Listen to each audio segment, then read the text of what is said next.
शिव बाबा धाम और सनवा क्षेत्र धाम की इस पावन धरा को कोटि कोटि नमन करते हुए आप सभी का मैं हृदय से अभिनंदन करता हूं, स्वागत करता हूं।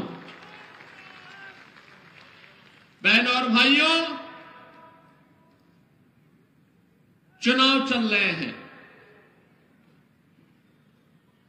चुनाव अभी हाल ही में हरियाणा विधानसभा का संपन्न हुआ है। महाराष्ट्र और झारखंड विधानसभा के चुनाव के साथ ही अब उत्तर प्रदेश की 9 विधानसभा क्षेत्रों में उपचुनाव भी चल रहे हैं। उत्तर प्रदेश, हरियाणा ने शुरुआत कर दी। तीसरी बार लगातार भारतीय जनता पार्टी की सरकार हरियाणा के अंदर बनी है। लोगों ने देखा, समझा, ये इंडी गठबंधन, कांग्रेस समाजवादी पार्टी का जो गठबंधन है, एक खतरनाक है ये देश के लिए, समाज के लिए। इसलिए किसी भी हालत में इसको नहीं आने देना है। और जनता जनार्दन ने जो फैसला लिया, 2/3 से अधिक सीट भारतीय जनता पार्टी की झोली में डाल करके हरियाणा के अंदर तीसरी बार मोदी जी, प्रधानमंत्री मोदी जी के आह्वान पर भारतीय जनता पार्टी के हैट्रिक लगा करके तीसरी बार सरकार बनाने का काम किया है। हरियाणा में मालूम है जनता ने क्या कहा? जनता जनार्दन एक ही बात कहती थी। जब अयोध्या के बारे में उनको जानकारी मिलती थी तो लोग कहते थे कि अयोध्या में 500 वर्षों का इंतजार क्यों करना पड़ा था?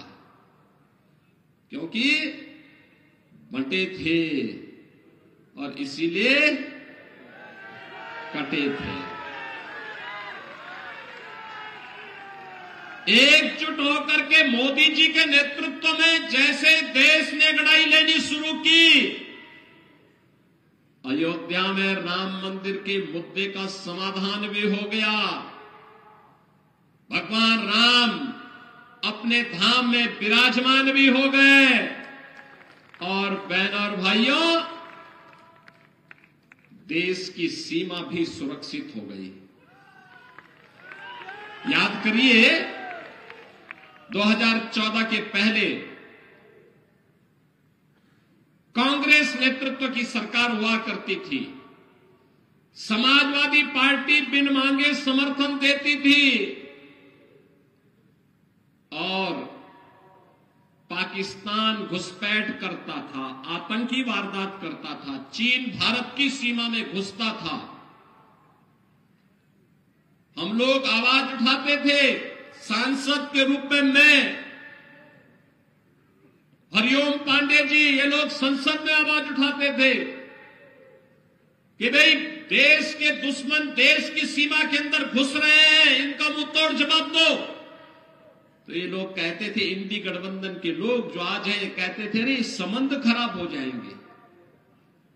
और आज अगर दुश्मन भारत की सीमा में घुसता है तो जैसे को तैसा मार करके उसकी ध्वजियां उड़ा दी जाती है दुश्मन की, और फिर एयर स्ट्राइक और सर्जिकल स्ट्राइक करके आज भारत के बहादुर जवान पाकिस्तान के अंदर घुसते हैं और पाकिस्तान दुनिया के मंचों पे चिल्लाता है कि साहब बकस दो, एक बार जान बचा दो, बस ये भारत कभी भी तबाह कर देगा।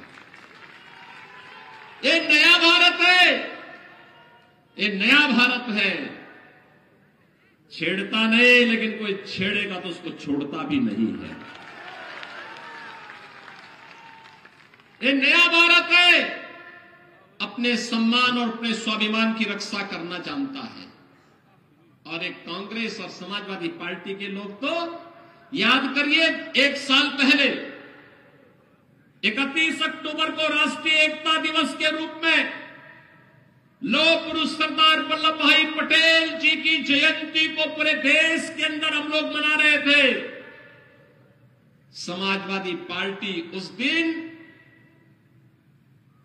भारत के विभाजन के लिए जिम्मेदार जिन्ना की जयंती मना रहा था।